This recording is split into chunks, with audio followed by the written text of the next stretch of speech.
Halo semua, perkenalkan saya Aisyah Aurelia Putri dan hari ini saya akan membawa Anda untuk memahami betapa pentingnya etika dalam literasi digital. Beberapa waktu lalu Microsoft sempat merilis daftar netizen yang paling gak ramah sedunia dan Indonesia masuk di peringkat pertama. Kok bisa ya bukan Indonesia terkenal dengan warga-warganya yang ramah? Pernah melihat komentar-komentar kayak gini di sosial media? Atau mungkin pernah menemukan video atau informasi yang keliru, hoax, atau justru menjadi pengadu domba kayak gini? Beberapa waktu lalu, saya sempat scrolling media sosial X dan menemukan satu postingan tentang orang yang merekam wajah orang lain dan menyebarkannya di sosial media tanpa izin dari orang tersebut. Kemudian masalah ini menjadi kontra di masyarakat karena ini melanggar aturan privasi seseorang.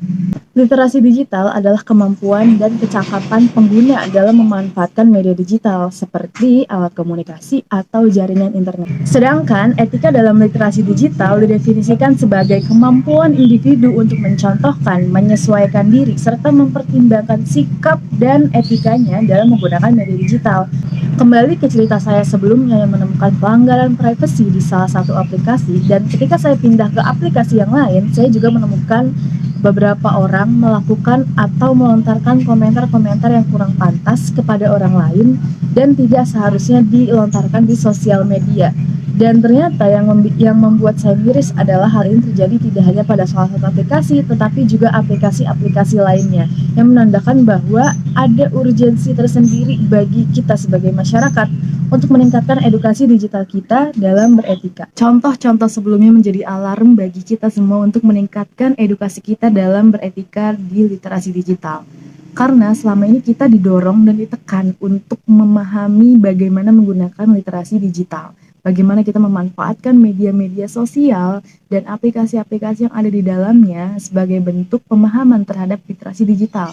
Contohnya, kita dipahami dan ditekankan untuk menggunakan media sosial daring seperti Zoom atau Google Meet.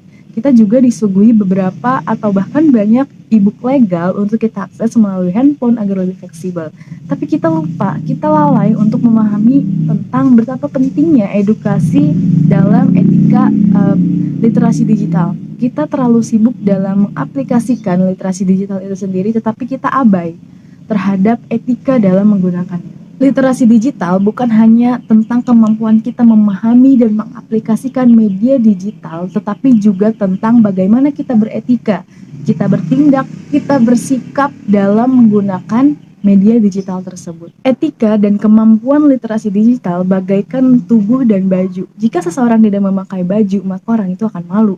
Begitu pula dengan seseorang yang menggunakan literasi digital tetapi tidak memakai etika di dalamnya, maka akan memalukan dan merugikan individu itu sendiri. Etika di sini maksudnya adalah kita menghargai pendapat orang lain yang berbeda dengan kita dan tidak menyerang pribadinya, tidak menyerang hal-hal di luar pendapatnya.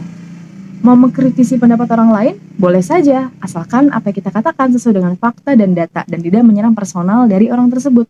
Atau mau menyebarkan video orang lain? Boleh saja, apakah sudah ada izin? Silakan, tidak ada izin? Jangan ya. Menerima dan menyebarkan sebuah video atau informasi? Boleh saja. Tapi kita harus telusuri dulu apakah video atau informasi tersebut benar atau tidak sebelum kita menyebarkannya ke sosial media. Bagaimana caranya beretika yang baik dalam literasi digital? Kalau ini saya senang menyebutnya dengan PIL.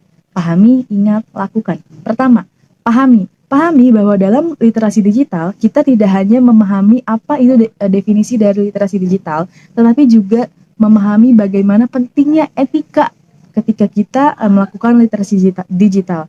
Etika di sini maksudnya adalah kita bijak, kita pandai, dan kita cerdas saat memposting, mengomentari, atau membagikan sebuah informasi atau postingan yang tidak salah, tidak keliru, dan tentunya bermanfaat untuk orang lain. Yang kedua, ada ingat.